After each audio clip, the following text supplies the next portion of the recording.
con todos.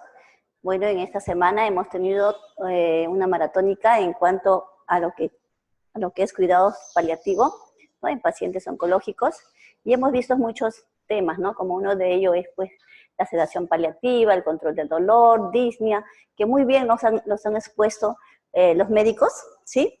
En esta oportunidad yo les traigo una herramienta de la cual es un aliado también para este manejo y control de síntomas y signos para el paciente oncológico, ¿no?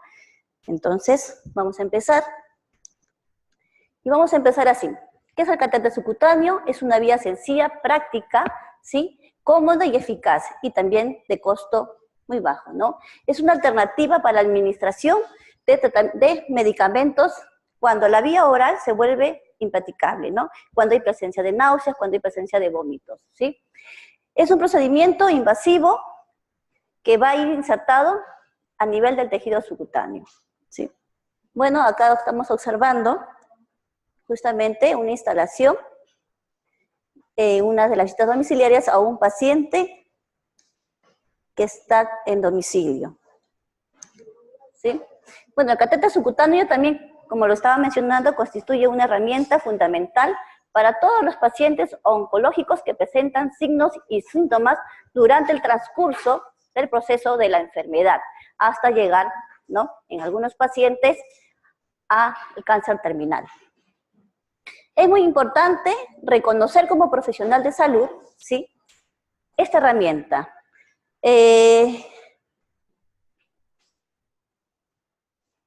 Disculpen. Bueno, es importante, ¿no?, porque al tener conocimiento el personal de salud nos va a permitir brindar confort al paciente y también brindarle calidad de vida, ¿sí? Y también va a ayudar a contribuir a disminuir la ansiedad y la frustración del familiar.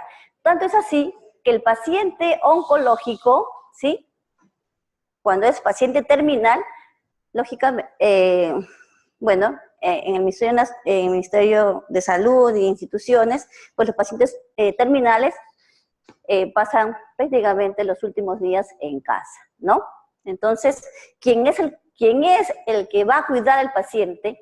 Viene a ser el familiar o el cuidador, ¿no? Llámese cuidador a familia, amigos, vecinos, ¿sí? Entonces, como profesional debemos darle las herramientas para que ellos controlen estos signos y síntomas. Vemos aquí también en una visita domiciliaria donde se capacita a toda la familia. Si bien es cierto, el paciente tiene un cuidador principal, pero es importante que todas las familias, ¿sí?, que toda la familia tengan conocimiento de este catéter subcutáneo, que más adelante vamos a decir cuáles son los cuidados, ¿sí? Bueno, la enfermera o el profesional de salud tiene que capacitar muy bien al familiar, ¿no? Tanto es así, incluso de cómo cargar una jeringa, cómo romper, cómo cargar una ampolla, cómo administrar el medicamento y todo, teniendo las medidas de bioseguridad, ¿no?, y las asepsis. Ya. ¿Cuáles son las indicaciones que debe presentar? Bueno, ¿dónde estamos? Aquí estamos. Bueno, indicaciones: intolerancia en la vía oral, ¿no?, por una obstrucción intestinal, náuseas y vómitos. También es indicado para una hidratación leve y moderada, más no severa, ¿no? Como hidratación máxima podemos dar un volumen no mayor de 3 litros. Control de dolor y sedación paliativa, ¿no? ¿Cuáles van a ser las contraindicaciones? Pues el paciente que está con edema generalizado no está indicado, ¿no? En lesiones cutáneas como eritema y pacientes con coagulopatía. ¿Y cuáles son las ventajas para este procedimiento? Bueno, hay muchas ventajas, ¿no? Una de ellas, que es poco dolorosa, es fácil su uso, ¿no? Y también es fácil el acceso. Es menos invasiva que la vía endovenosa, no requiere hospitalización, como ya lo mencionamos, el paciente lo puede tener en casa. ¿no? No impide la movilización del paciente, el paciente puede, incluso tiene autonomía, ¿no? Hay pacientes que son intolerantes a la vía oral, como náuseas y vómitos, una vez controlado, pues incluso, ¿no? Pueden ellos levantar el brazo, pueden hacer su vida, llevando en sí el catéter subcutáneo. ¿Dura más tiempo que la vía venosa? Sí. Este catéter tiene instalado en la zona de punción un promedio de 10 a 15 días, ¿no? ¿Cuáles van a ser las desventajas? Bueno, tiene un volumen limitado de administración, ¿no? Que más adelante lo vamos a mencionar, ¿sí? Número limitado también de fármacos, ¿sí? Es poco frecuente, pero puede ocasionar eritema, induración o absceso. No es posible utilizar en shock, eritema y en edemas. ¿Cuáles van a ser las zonas de punción, ya, o de inserción? Bueno, a nivel infraclavicular, ¿sí? A nivel de brazo, a nivel perimbilical, a nivel escapular y a nivel de muslo. A nivel infraclavicular, pues se coloca en la línea media, en segundo y tercer espacio intercostal, ¿no? Esa es la región donde debe ser instalada el catéter subcutáneo. A nivel del brazo, en la cara externa y en el tercio medio del brazo. Y a nivel perimbilical, más o menos un diámetro de 2 pulgadas de distancia, ¿no? Del ombligo. Y a nivel escapular, bueno, toda esta zona, ¿no? A nivel escapular de ambos. Y a nivel de muslo, pues en el tercio medio también en la cara externa. Bueno, aquí hablábamos, ¿no? Los fármacos administrados según la Asociación Latinoamericana de Cuidados Paliativos nos mencionan estas. Bueno, las que están con checklist es la que existe en nuestros medios, ¿no? Pero también tenemos otras alternativas, bueno, que se encuentran, pues, en otros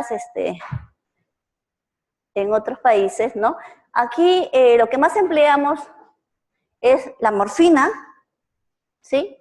El tramadol como analgésico opioide. En los neurolépticos tenemos haloperidol, ¿sí? La levomepromacina, que bueno, hay en Europa en presentación de ampollas. En antiinflamatorios no esteroides tenemos el ketorolaco. En antiespasmódicos contamos con giosina y escopolamina. Y en los corticoides de elección es la dexametasona. Y en antieméticos es metoclopramida y ondansetron. En benzodiazepinas contamos con el midazolam y en los diuréticos la furosemida. Y en los antibióticos, bueno, una vez escuché de una colega que dijo, es el rey en cuanto al antibiótico, en lo que es más utilizado, bueno, en sí utilizado es la ceftriaxona, ¿no?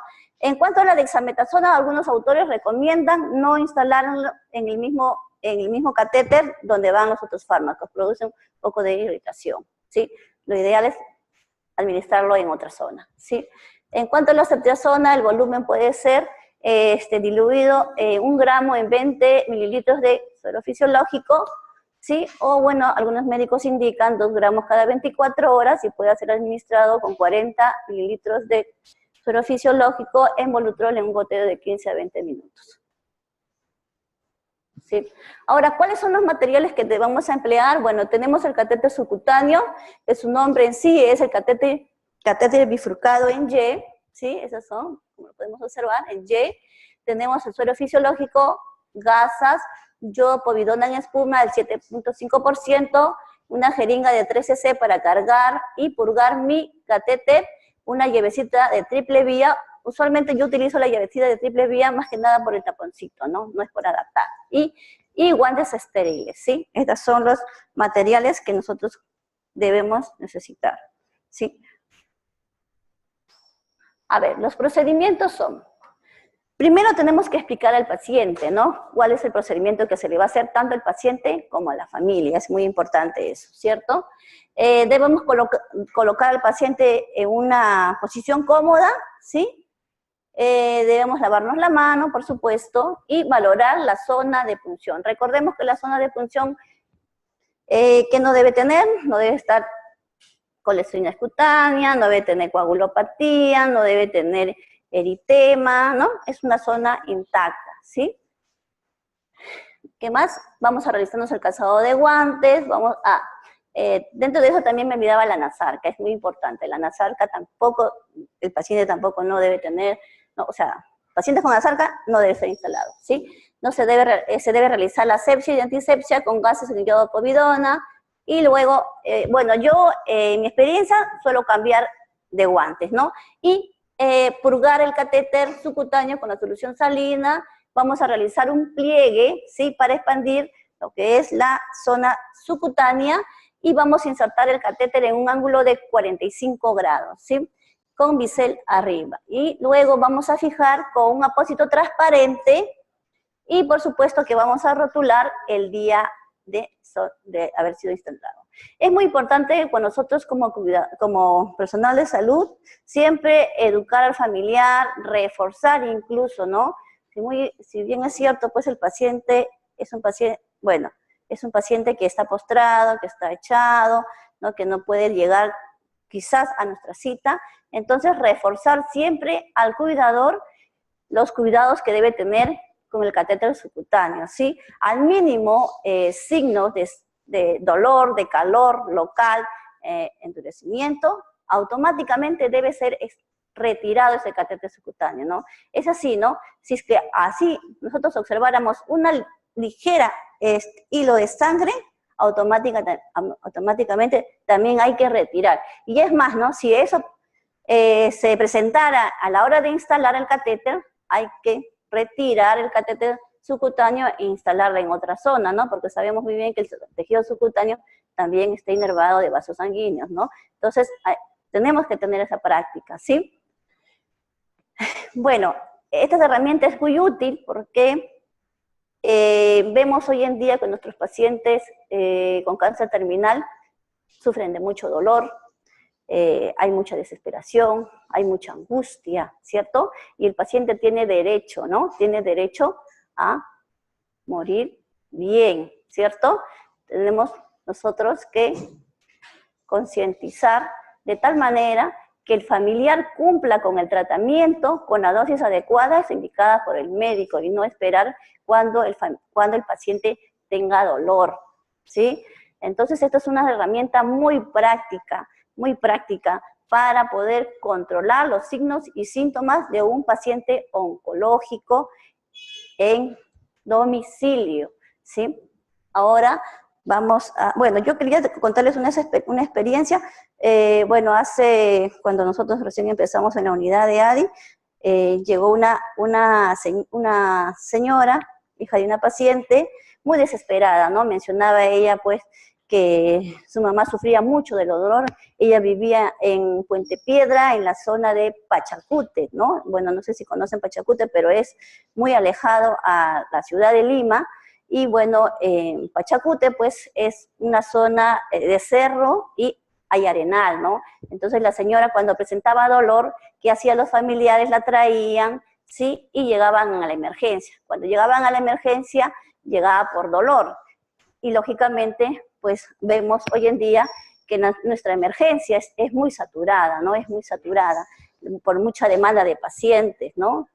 Y bueno, tenía que esperar el paciente, tenía que esperar a la familia, el paciente desesperado por dolor, esperando la cola para que se le controle el dolor. Le colocaban un tramal subcutáneo directo, ¿sí? Y nuevamente retornaba a casa, ¿no? Eso eran 10 de la noche, llegaba a la casa a 11 de la noche, el paciente ya descansaba y a las 3, 4 horas nuevamente el dolor, ¿no? Entonces ya eran 4 o 5 de la madrugada y nuevamente el dolor. Y para la señora era tan tedioso traerla nuevamente, porque me decía, licenciada, ¿qué hago yo? La llevaba, la traía, la llevaba, y es muy desesperante. Entonces, hasta que se le menciona, y llega a la unidad de ADI, se le menciona que existía un catéter subcutáneo. Y ese catéter subcutáneo para ella, pues, se les explica cuál es el tiempo de instalación, y que uno tenía que capacitarlas para que ellas podían controlar el dolor. Pues yo podría ver los ojos llenos de lágrimas ante una solución, ¿no? Algunos decimos, bueno, ¿para qué es ese catéter subcutáneo? ¿Es para evitar que no estén pinchándole?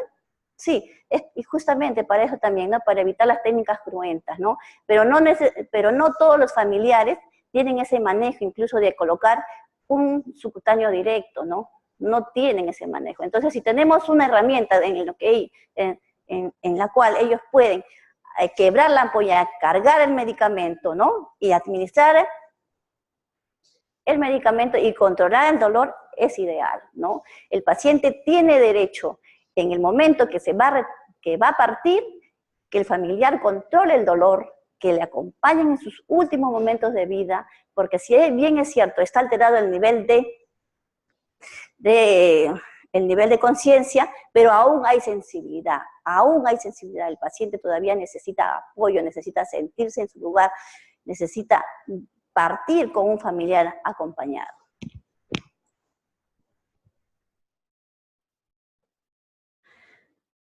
¿Cuáles van a ser las recomendaciones? Inspeccionar frecuentemente la zona, ¿sí?, por inserción, capacitar al familiar y cuidador sobre los medicamentos y signos de alarmas en el sitio de punción, concientizar la higiene de manos antes y después del medicamento, ¿no? Si se observa signos, inmediatamente pues retirar el catéter y acudir, ¿no?, a la unidad, ¿no? Educar al cuidador las correctas eliminaciones de pulso cortante, ¿no? Sí, también hay que educar eso, ¿no? Si nosotros usualmente por experiencia le decimos a los familiares que deben tener una botella donde deben descartar todos sus residuos punzocortantes y ser rotulado y recién, ¿no?, eliminarlos, ¿no? También tenemos que cuidar uno al entorno y otro pues también, ¿no?, a los otros trabajadores, ¿no?, como vienen a ser personal de limpieza y todo, ¿no? Y coordinar la fecha de cambio, ¿no? Entonces, tiene que haber esa relación, ¿no? Escuchaba, pues, relación entre personal de salud, enfermera, médico, cuidador y paciente. Bueno, eso es todo, y les quiero decir que en tus manos está mi cuidado, ¿no? Luego voy a proceder a instalar el catéter subcutáneo, espero que sea de utilidad para ustedes, ¿sí? Primero hay que transmitir tranquilidad, ¿no? Tranquilidad al paciente, ¿no? Porque si vemos un profesional que está temblando, entonces imagínense, ni yo me dejaría tocar, ¿no? Entonces, eso es muy importante, brindar tranquilidad al paciente y explicarle el procedimiento que se le va a hacer, ¿no? Señorita María Elena, muy buenos días, mi nombre es Enia Sáenz, ¿sí? Soy la enfermera quien le va a instalar un catéter subcutáneo, y este catéter subcutáneo nos va a permitir controlar los síntomas durante el proceso, ¿no?, de salud o enfermedad, ¿cierto? Entonces, a ver, vamos a empezar. Duele un poquito el pinchón, ¿ya? Y de ahí nos vamos a ir adaptando. Ya, entonces vamos a seleccionar la zona en la cara externa, ¿cierto? Vamos a friccionar. Sí, vamos a friccionar y vamos a hacer en forma circular. He observado con el transcurso, pues, ahora sí, ¿dónde vamos a descartar esta cosita? Ya. Entonces, vamos a...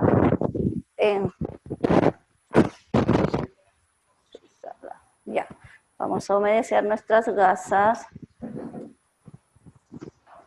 ¿Sí? A la hora de hacer la desinfección en algunos pacientes se puede observar signos de petequias, ¿ya? Si observamos los signos de petequia, automáticamente decimos no, por favor, ¿sí?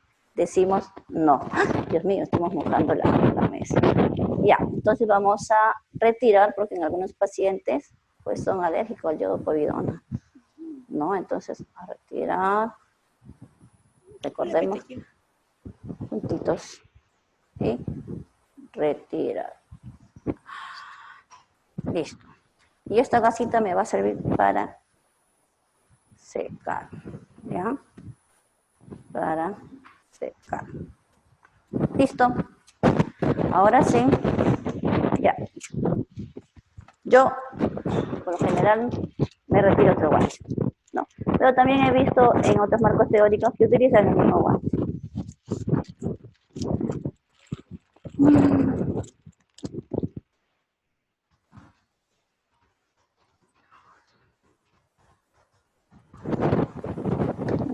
Este es mi número, no es mi número. ¿Cómo estamos? Sí.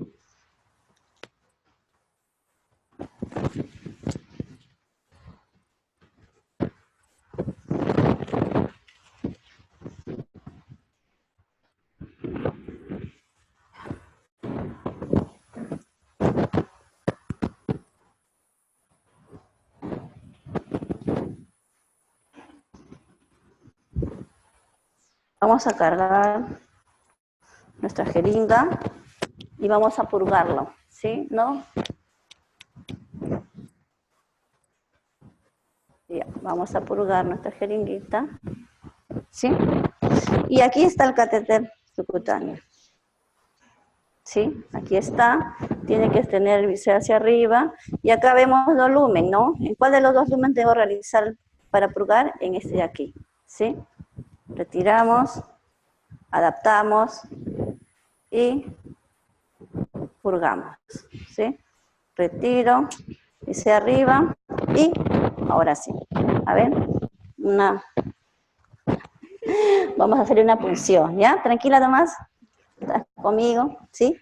Ahora, vamos a coger un pliegue, ¿no? Para expandir el tejido subcutáneo con el índice y el pulgar, ¿sí? Y vamos a colocar, insertar el catéter en ángulo de 45. Y vamos a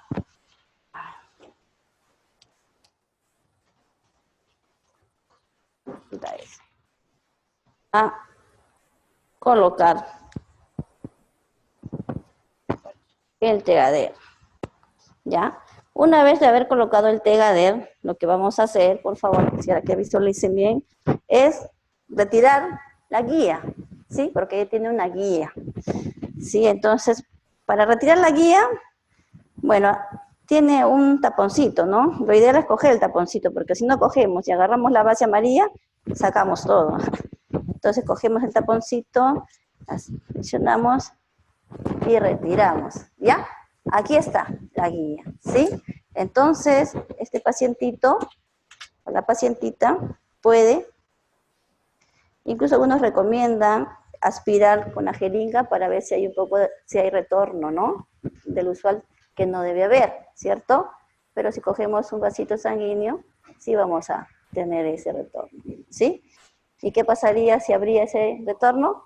Automáticamente hay que retirar y cambiar la zona, ¿cierto? En este caso no hay. Y vamos a proceder a retirar y coger la tapita, ¿sí? De la vía triple vía, ¿no? Tiene aquí un clamp, ¿cierto? Este clamp lo vamos a retirar, ¿ya? Lo vamos a retirar porque, bueno, en un inicio lo dejamos, ¿cierto? Pero hemos visto, pues, que los familiares y los cuidadores no tienen esa práctica de estar clampando, desclampando. Entonces, ¿qué se ha observado? Que a medida que ellos han estado clampando y desclampando, han, ¿no?, jalado el catéter, no han movido el catéter. Entonces, yo recomiendo retirar el clamp, ¿sí? Bueno, nosotros como profesionales de salud, bueno, enfermera ya es nuestro diario, ¿no? Día a diario que estamos utilizando estas herramientas, pero en el caso de los cuidadores, no. Entonces recomiendo retirar el clamp. Bueno, eso sería, bueno, al final, acá no tiene, ¿no? Vamos a colocar esparadrapo, ¿sí? Saca un poquito. Ahí nomás. Vamos a fijar con esparadrapo, ¿ya? En esta zona. ¿Ya? En esta zona, ¿sí? No es recomendable colocar el esparadrapo aquí, ¿sí? No es recomendable porque no podemos visualizar el punto de inserción, por favor, ¿sí? O puede ser a los laterales o en esta zona, ¿sí? Y vamos a colocarle fecha, la fecha del día de punción. Y cuando el paciente vaya a casa, ¿cuáles son las recomendaciones? Vigilar frecuentemente las características de la piel, ¿no? Hoy día que estamos, 16, hoy es el episodio, ya, 16 del 11 de 2018. Y si es posible, si somos 10 enfermeras o 5 enfermeras, espero Dios quiera que en mi servicio tenga así la demanda de enfermeras, colocar también, ¿no?, nuestro nombre, ¿no?, los iniciales de quien lo instaló, ¿sí? Entonces eso es muy importante, es una herramienta práctica, sencilla. Bueno, nosotros enseñamos desde cero, ¿no? O sea, ¿hay otra jeringuita? Ya. Ya, entonces vamos a enseñar incluso desde cero, porque veo que hay acá cuidadores, veo que acá hay pacientes, se me caen los lentes. Ya. Una jeringuita, por favor. Una ampollita. Sí, a ver. Ya, tramo. Sí, bueno, para administrar medicamentos no necesitamos tener guantes, por si acaso. Bueno, yo espero no me necesitar solo guantes. Ya. Necesito el estuche de la jeringa, por favor. El estuche de la jeringa. Ya. A ver. Entonces, primero debemos cumplir el tratamiento, ¿no? El médico le indica tramador al paciente, ¿cierto? Le indica tramador, entonces hay que enseñar al familiar.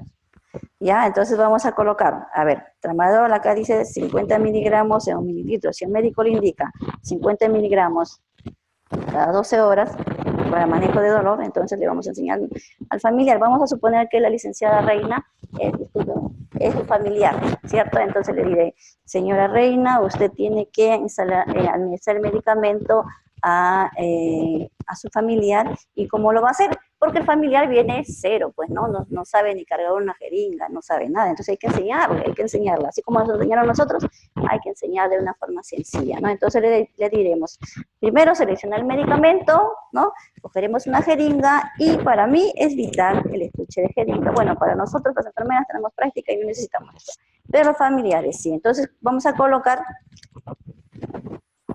la ampolla aquí, por supuesto que me tenéis que fijar ya la fecha de caducación de la ampolla.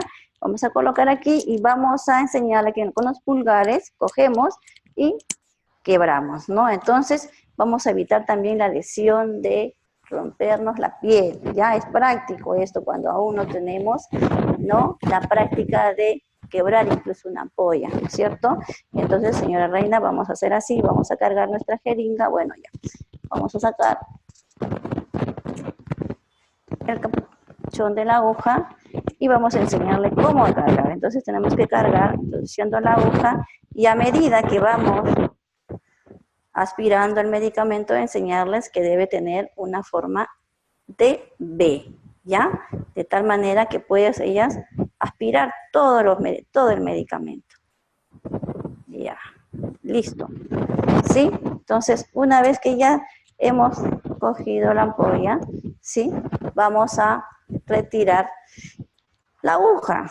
Ya no debemos permeabilizar o purgarlo con la aguja, porque en la aguja también va a quedar medicamento. Entonces lo ideal es sin agujita, ¿no? Hacemos dos y vamos a sacar el airecito, ¿cierto? Hasta formar una pequeña gotita, ¿no? No te preocupes, solamente es una simulación. No te voy a administrar, ¿ya? Entonces, ya, tranquilita, nomás, no te voy a... Acá tenemos 2 lumen, ¿sí? Tenemos 2 lumen, ¿ya? Entonces, puedo coger este lumen de aquí, voy a separarlo y voy a adaptar, ¿sí? Voy a adaptar y voy a administrar lento, lento, como si fuera su cuerpo, ¿no? Yo siempre les digo a los familiares, administrenle como fuera su cuerpo, ¿no? Porque cuando es nuestro cuerpo queremos que todo sea, ¿no?, lento, despacio, ¿no? Y que no, pues, a fuerza, pues, ¿no? Entonces, lento, ¿ya? Una vez que administramos lento, ¿qué vamos a hacer? Vamos a cerrar y tapar, ¿no? Enroscar. Bueno, este es cloruro de sodio, nada más, ¿ya? Este es cloruro de sodio, ¿sí? Vamos a suponer que es el volumen vamos a poner que es metoclopramida, ¿sí? Para el control de náuseas y vómitos, ¿ya? Entonces, hemos lavado la mano, hemos cargado, hemos purgado y hemos retirado, ¿no?, la tapita. Y esta aquí, esta boquita, pues es en forma para enroscar, ¿no? No es como la otra que se adapta. Entonces, enroscamos, ¿sí? Y administramos lento, lento, ¿ya? Lento, nada más. Bueno, hasta ahí nomás le voy a instalar ¿o quieres que te... Lento, ya. Lentito. ¿No te duele? Ya. Bueno, ya. Entonces vamos a administrarle lento, ¿ya? El volumen máximo que yo debo colocar, ¿sí? El volumen máximo que yo debo colocar es de 2 a 3 mililitros en bolo, ¿ya? Y hay que explicar al familiar y al cuidador que cuando se administra el medicamento, ¿no? Sí, hay un poquito de molestia, ¿no? Pero que se va a pasar en un promedio de 5 o 10 minutos. También hay que explicarle que se va a formar una pequeña papulita aquí, ¿no? ¿Por qué? Porque ocupa espacio, ¿no? El medicamento. Entonces se abre también, ¿no? Tejido subcutáneo, ¿no? Y se forma el pequeño ocultamiento aquí, que también va a pasar un promedio de 5 a 10 minutos y se va a observar. Si el médico indica metoclopramida, indica iosina, indica tramadol, aloperidol, bueno, ya hemos escuchado en algunas ponencias, ¿no es cierto?, de algunos de los de signos que presenta el paciente y es indicado así por el médico, entonces nosotros hay que ver, ¿no? O sea, el volumen máximo de 2 a 3 mililitros. Si es un paciente, si es un paciente que tiene, si es delgado, ¿no? Tiene una, de repente es muy delgado y tiene poca masa muscular y tejido muscular, entonces el volumen no debe pasar de 2 mililitros, ¿ya? Y si es muy delgado, si es muy delgado, 1 mililitro. También hay que reconocer si el paciente tiene una caquexia muy severa, tampoco ya no, ¿no es cierto? Porque puede ocasionar mucho dolor, ¿cierto? Bueno, también está indicado para lo que es la hidratación, ¿sí? Lo habíamos mencionado, bueno, ya este es el tema de la hipodermoclisis.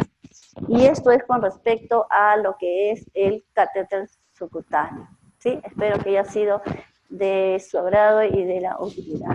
Muchas gracias. Un aplauso fuerte. Buenos días, licenciadas. Bueno, felicitarlas por la excelente ejemplificación. Pero quería que nos cuenten su experiencia con complicaciones con el catéter subcutáneo en todos estos años, ¿no? Bueno, sí, nosotros también hemos tenido algunas complicaciones con lo que se respecta al catéter subcutáneo, ¿no? Tuvimos una pacientita con una patología, ¿no? De cáncer, me parece que era, sí. Esta pacientita se le instala un catéter subcutáneo por la intolerancia a la vía oral, ¿sí? Se le inserta el catéter subcutáneo y se le educa, pues, al familiar, ¿no? Y vaya la redundancia, pues, que la señora tenía más de 5 o 6 familias, ¿no? Entonces, bueno, de hijas. Entonces se le capacita a una de las hijas y para que transmita a todos los cuidadores. Ese catéter se instala en la unidad del servicio, sí, teniendo todos los medios de seguridad, y la señora se retira a casa, ¿sí? Y luego a los días viene un familiar en la cual se le entrevista y se le pregunta por el catéter subcutáneo, ¿no? El catéter subcutáneo, pues, nos informa de que no ha habido irritación, de que no ha habido dolor, de que no estaba inflamado y los signos que ella te presentaba. En este caso, pues, a los pocos días la paciente llega a la emergencia, ¿no? Y ¿qué había sido el motivo? El motivo había sido, pues, que había tenido una inflamación, una flebitis a nivel de la zona, ¿no? ¿Y qué había pasado con esto, no? Había pasado, pues, que, bueno, llega a la unidad otro familiar y nos menciona, pues, de que ya la señora, que el familiar que nos había transmitido esta información no era la persona, pues, quien había observado todo el proceso del cuidado del catéter, ¿no? Y es más, ¿no? Yo le digo, pero usted no vino la vez pasada a informar. No fui yo. Yo sí había observado que ya estaba enrojecido y entonces le dije al familiar para retirarlo. Entonces el familiar no retiraron el catéter subcutáneo. Refieren también que la señora, ¿no? Se salió de la habitación y apareció al momento con toda, ¿no? Untada la piel con unas cremas, ¿no? Y es más, ella menciona, bueno, tiene su costumbre y probablemente se haya echado pitch, de lo que ella menciona verbalmente, ¿no? Entonces, eso es muy importante, ¿no? Educar y reforzar al familiar, ¿no? Cuanto más las familias sepan cuál es el manejo y cuáles son los cuidados que puede presentar el paciente, ¿no? O sea, cuáles son los signos y síntomas que puede conllevar a esto. Entonces, cuanto más informados y tengan conocimiento de los familiares, pues vamos a poder actuar mejor, ¿no? Entonces es muy importante también que como profesionales de salud, reforzar los cuidados, ¿no? Hacer una vigilancia, ¿no? Nosotros cuando instalamos el catéter subcutáneo en un paciente nuevo, ¿sí? Hacemos un corte, a los 10 días debemos cambiar el catéter subcutáneo, siempre y cuando no haya estos signos, ¿no? Y ya cuando es un paciente que es continuo, ¿no? Que ya tiene el catéter, pues, varios tiempos, entonces ya viene a ser una instalación cada 15 días, ¿sí? Ahora, recordemos muy bien, son 10 días al primer, bueno, nosotros nuestro protocolo es así, ¿no? A los 10 días se cambia la primera instalación y posteriormente a los 15 días. Pero si en caso hayamos observado que así sea el segundo día, ¿no?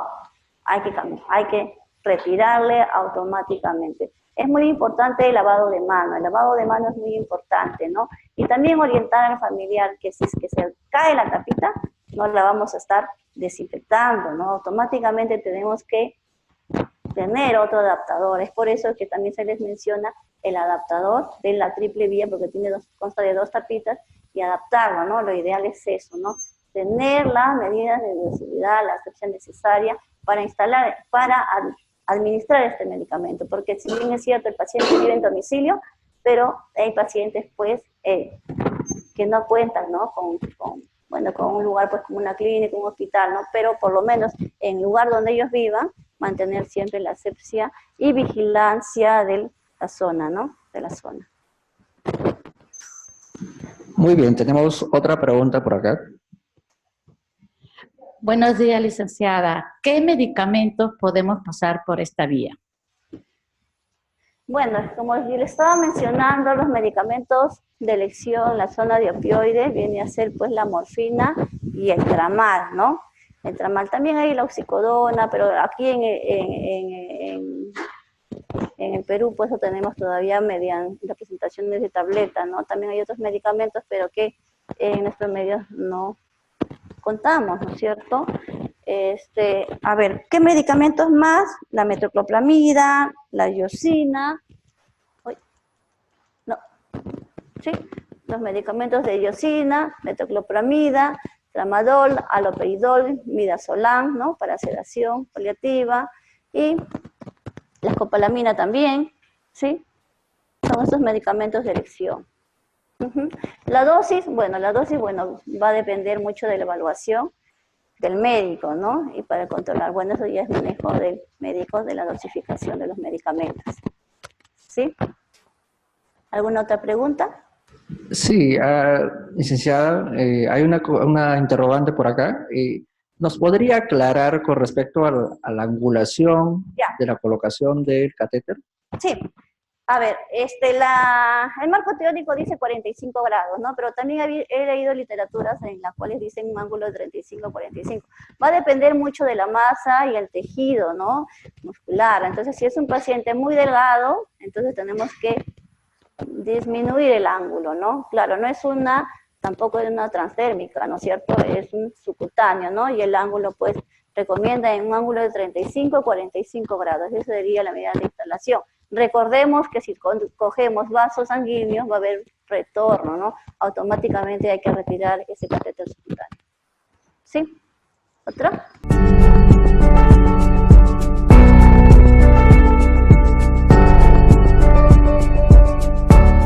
Gobierno del Perú. El Perú primero.